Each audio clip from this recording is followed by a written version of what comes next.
আপনারা যদি দেখেন যে হাইকোর্টে মামলা হয়েছিল যেটি ছিল অযোগ্য চাকরি, তো এরপর হাইকোর্টের নির্দেশে সিবিআই কিছু সংখ্যক ব্যক্তির বিরুদ্ধে প্রমাণ জোগাড় করে একটা তালিকা দেয় যে এই লোকেরা অবৈধভাবে চাকরি পেয়েছে। এসএসসি যারা এই চাকরিতে নিয়োগের সুপারিশ করে বা রাজ্য সরকারের কোনো সংস্থা এটা অস্বীকার করতে পারেনি যে সিবিআই যাদের চিহ্নিত করেছে তারা অবৈধভাবে চাকরি পেয়েছে। এমনকি এটাও এসএসসি বলতে পারেনি যে সিবিআই যাদেরকে চিহ্নিত করেছে তাদের বাইরে অবৈধভাবে চাকরি পাওয়া আর কেউ না।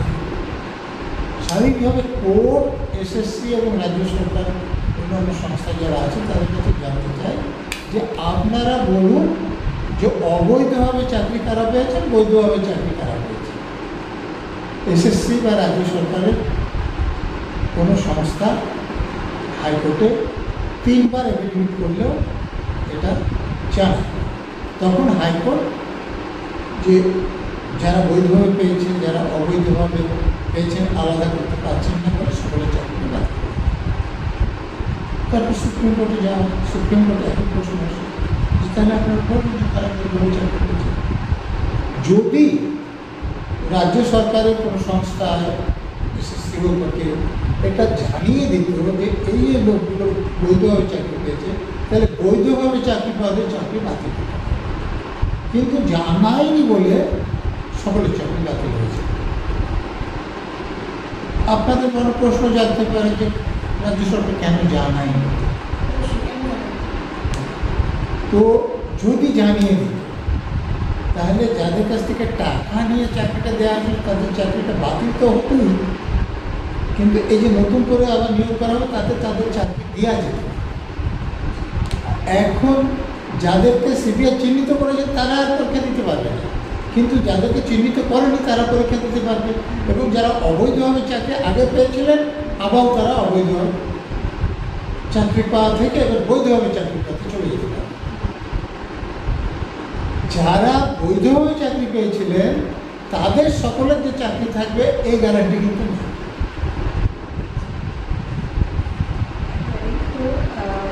আরেকটা বিষয় যেটা বলবো, এই যে যোগ্য অযোগ্য যে চাকরি বাতিল হলো, তারপরে না করে দেখলাম আমরা ওয়াকআউট নিয়ে একটা ঝামেলার সৃষ্টি হয়েছে পশ্চিমবঙ্গে, এই মুর্শিদাবাদ বিভিন্ন জায়গায় যে ঝামেলা হচ্ছে, এটা কি এই বিষয়টা থেকে মোড় ঘোরানোর জন্যই কি মুখ্যমন্ত্রী এই জিনিসটা? এই ব্যাপারে আমার মনে কোনো রকম সন্দেহ নেই, কারণ টাকা যারা আদায় করেছিলেন তারা শিক্ষামন্ত্রী এবং তার অধীনে যে সংস্থার লোকেরা, শিক্ষামন্ত্রী তো জানেন 2 বছরের উপর গ্রেপ্তার হওয়ার পর হাজতে আছেন। শিক্ষামন্ত্রী গ্রেপ্তার হওয়ার সময় কাকে ফোন করেছে, এটা লেখা আছে মামলার রেকর্ডে, মুখ্যমন্ত্রী মমতা ব্যানার্জি। তাহলে বুঝতে পারছেন যে কারা এই দুর্নীতির সঙ্গে যুক্ত। এখন যারা বৈধভাবে চাকরি পেয়েছেন তারা যদি আন্দোলন করে তাহলে মুখ্যমন্ত্রী, শিক্ষামন্ত্রী এবং তাদের নেতা মন্ত্রীদের যে দুর্নীতি সেটা অনেক করে সামনে চলে আসছে। তো সামনে হচ্ছে ভোট আছে, তো সেটা যাতে না হয় তার জন্য তারা ওয়াকআউট নিয়ে চলে গেলেন। ডবল লাভ। 1 নম্বর লাভ হচ্ছে যে এই যে যারা বৈধভাবে চাকরি পেয়েছিলেন তাদের আন্দোলন থেকে লোকের দৃষ্টি অন্য জায়গায় ঘুরে যাবেন। মানে আপনি আজকে ওইটা নিয়ে আলোচনা করছেন, ওই চাকরি হারাদের নেতৃত্ব বিষয়ে আলোচনা করছেন না, আর আলোচনা করছেন ওই চাকরি হারাদের নেতৃত্ব বিষয়ে আলোচনা করছেন না। আর দ্বিতীয় লাভ হচ্ছে যে মমতা ব্যানার্জি যে ইন্ডিয়া জোটে নেতৃত্ব চাইছেন, এখানে যদি অনেক বেশি আন্দোলন দেখাতে পারেন তাহলে ইন্ডিয়া জোটের লোকদের বলতে পারবেন না দেখো আমার সমর্থকরা খুব অ্যাক্টিভ আছে, অতএব আমাকে তোমরা নিতে পারো। তো এই জন্যে তিনি এখানে শুধু মুখ্যমন্ত্রী নন, পুলিশ মন্ত্রী, পুলিশকে নিষ্ক্রিয় করে রেখে মুর্শিদাবাদে যা ঘটেছে সেটা ঘটিয়েছে। প্রথম দিন থেকে পুলিশ সঠিকভাবে কাজ করলে মুর্শিদাবাদে যা ঘটেছে সেটা ঘটতে হবে। একদম এই যে জানা যাচ্ছে মুর্শিদাবাদ দুখানা বাসে আগুন লাগিয়েছে সেটা তো দেখাই, মানে কারোর কাছে তো প্রমাণই নেই যে কে লাগিয়েছে। অনেকে দেখা হচ্ছে মানিকপুরি বলে একজন বলেন আমাদের কাছে, অনেকে দেখা হচ্ছে যে উনি বলেছেন, যেহেতু উনি বিজেপির বিরুদ্ধে কথা বলে বলছে যে উনি করেছেন, তাহলে এরকম কেন হচ্ছে? কোনো শাসকে এটা ধর্ম যে যত আপনি ন্যায় কথা বলবেন, সত্যি কথা বলবেন, তাদের স্বার্থে যদি ঘা লাগে তাকে বিভিন্নভাবে তারা হয়রান করে। আপনারা তো পঙ্কজ দত্ত মারা গেল দেখেছেন যে থানায় তাকে ডেকে নিয়ে জিজ্ঞাসাবাদ করা হচ্ছে। থানার সামনে কিছু মহিলা জড়ো হয়েছে যে তাকে জুতোর মালা পরা। আপনাদের মতো একজন মহিলা সাংবাদিক তাদের দিয়ে প্রশ্ন করছেন যে উনি যে থানায় এসেছেন আপনারা কী করে জানলেন বা উনি কী করেছেন। তখন তারা কি উত্তর দিয়েছিলেন? উত্তর দিয়েছিলেন যে আমাদেরকে তো পুলিশ ডেকে নিয়ে এসেছে। অর্থাৎ একজন আইপিএস অফিসার এখানে শাসক দলের বিরুদ্ধে বলেন বলে তার বিরুদ্ধে মামলা করিয়ে তাকে যখন থানায় ডেকে জিজ্ঞাসাবাদ করা হচ্ছে, তখন কিছু লোককে পুলিশের লোকেরা ডেকে নিয়ে আসছেন যে তাকে জুতোর মালা পরা। তাহলে চিন্তা করুন যে শাসক দল পুলিশকে কীভাবে ব্যবহার করছে, তখন তো করা উচিত না। এবারে আরেকটা বিষয় যেটা বলবো, এই যে এত কিছু ঘটছে সবার কাছে তো পরিষ্কার সবটাই যে এরকম শাসক দল ইচ্ছাকৃতভাবে ঝামেলা লাগাচ্ছে বা এইগুলো, তাহলে কেন্দ্রের কোনো ব্যবস্থা নিচ্ছে যত বুঝতে পারছি, কেন্দ্রের কোনো ব্যবস্থা নিচ্ছে না।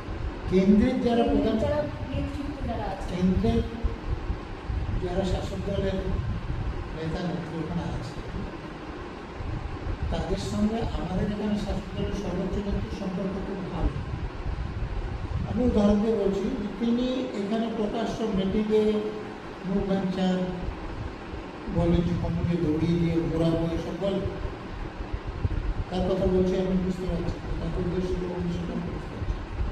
কিন্তু তার কাছে এখান থেকে বাংলার মিষ্টি, হলুদ, গোলাপ ফুল, উত্তরীয় এগুলো নিয়ে তার বাড়িতে চলে। তার স্ত্রী, কেন্দ্রের প্রধানমন্ত্রী, তার স্ত্রী যখন কলকাতায় আসে, এয়ারপোর্টে তাকে শাড়ি বা অন্যান্য উপহার দেওয়ার জন্য ছুটে যায়। অর্থাৎ যিনি আসলে যেগুলো বলছেন সেগুলো আসল সম্পর্ক নয়। আসল সম্পর্ক ওই মিষ্টি নিয়ে, উত্তর নিয়ে, হলুদগুলো নিয়ে বাড়িতে যাচ্ছেন সেইটা। তো তারা তার বিরুদ্ধে তো ব্যবস্থা নেবেন না, এটা তাদের সমঝোতা আছে। আচ্ছা, আপনার কথার পরিপ্রেক্ষিতেই বলি, তাহলে আপনি বলতে চাইছেন যে আমাদের রাজ্য এবং কেন্দ্রের একটা সেটিং আছে, তাহলে এই রাজ্য কেন্দ্রের সেটিং, তাহলে আমি বলছি রাজ্যে যারা শাসন ক্ষমতায় আছে তাদের প্রধান শরিক দলের কিছু নেতার সঙ্গে আমাদের রাজ্যে যে দল শাসন ক্ষমতায় আছে সেই দলের সর্বোচ্চ নেত্রীর সেটিং আছে, কেন্দ্রের সঙ্গে রাজ্যের সেটিং। আচ্ছা আচ্ছা, তাহলে মানুষের কাছে কি, মানে মানুষের উদ্দেশ্যে আপনি কি বলছেন, এই যে এনারা এরকম ভেতরে সেটিং রয়েছে, তাহলে মানুষ কী করছে? এই যে মুর্শিদাবাদে যে ঘটনা ঘটছে তাতে এখানে রাজ্যের যে শাসক দল তাদেরও ভোটের কনসলিডেশন হচ্ছে, যেমন ক্ষমতায় আছে তাদের প্রধান শরিক দলের কিছু নেতার সঙ্গে আমাদের রাজ্যে যে দল শাসন ক্ষমতায় আছে সেই দলের সর্বোচ্চ নেত্রীর সেটিং আছে, কেন্দ্রের সঙ্গে রাজ্যের সেটিং। আচ্ছা আচ্ছা, তাহলে মানুষের কাছে কি, মানে মানুষের উদ্দেশ্যে আপনি কি বলছেন, এই যে এনারা এরকম ভেতরে সেটিং রয়েছে, তাহলে মানুষ কী করছে? এই যে মুর্শিদাবাদে যে ঘটনা ঘটছে তাতে এখানে রাজ্যের যে শাসক দল তাদেরও ভোটের কনসলিডেশন হচ্ছে, যারা প্রধান বিরোধী দল তাদেরও ভোটের কনসলিডেশন হচ্ছে। তা আমার তো ধারণা তারা মিলিতভাবে এটা করাচ্ছে তাদের সুবিধার জন্য।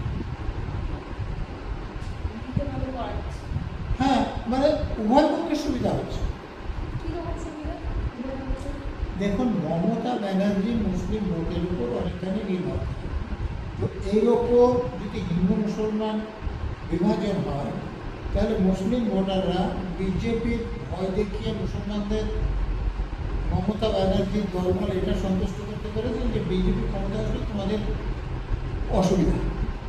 সে অসুবিধাটা কি সেটা পরিষ্কার অনেকেই জানেন না, কিন্তু মুসলমানরা যেহেতু লেখাপড়ায় খুব পিছিয়ে, প্রতিষ্ঠায় পিছিয়ে, সচেতন নয়, ফলে তারা বোঝে না। যেমন ধরুন এই যে মুর্শিদাবাদের গণ্ডগোল হলো, তাতে সবই লোক তো গ্রেপ্তার হয়েছে, আরও কিছু হবে, এদের অধিকাংশ মুসলমান।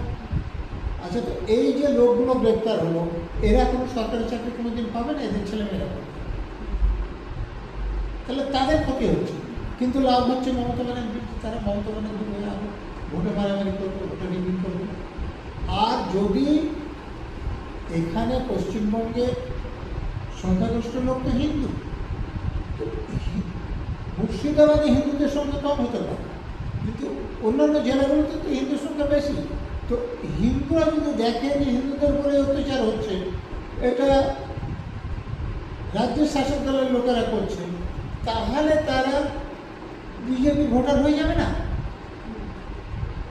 একদম মানে অঙ্কটা খুব পরিষ্কার।